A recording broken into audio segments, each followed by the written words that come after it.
இந்த ஐடி கம்பெனிங்களுக்கு இதே வேலை. வெரைசனில் 650 பேர் வீட்டுக்கு அமிச்சிட்டாங்க. உனக்கு தான் 3 வருஷம் எக்ஸ்பீரியன்ஸ் இருக்கு, எங்கே வேணால் வேலை தேடிக்கலாமே.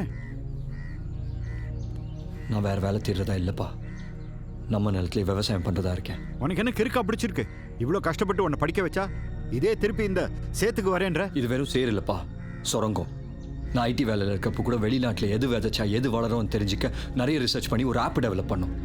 ஏதோ ஒரு நாட்டுக்காக பண்ணுறதை நான் ஏன்ப்பா நம்ம ஊருக்காக செய்யக்கூடாது? Basically, agriculture is the backbone of India. 70% of the population is involved in agriculture. You have read about Verizon, but you don't know about this. I am disappointed. டேய் கிறுக்கு பசங்களா, விவசாயம் பண்ணணும்னா தண்ணி வேணும்டா. அது இல்லாமல் தான் நானே நிலத்தெல்லாம் வித்துட்டு மெட்ராஸ் வந்து செட்டில் ஆகலான்னு இருக்கேன். மெட்ராஸ்ல தண்ணி இருக்குன்னு யார் சொன்னா? மூளைக்கட்ட பசங்களா, கவுன்சிலரே வந்து சொல்லியிருக்காரு நம்ம நிலத்துக்கு நல்ல விலை போகும்னு. நேற்றுக்கு தான் வந்து 1 லட்ச ரூபா அட்வான்ஸ் கொடுத்துட்டு போயிருக்காரு. முட்டாத்தனமாலாம் யோசிக்காதே. டேய் தம்பி, என் பேக் எடுத்துட்டு வாடா. நில்லையா? எனக்கு ரூம்லாம் வேணாம், நாங்கள் வேற எங்கேயா போய் விவசாயம் பண்ணிக்கிறோம்.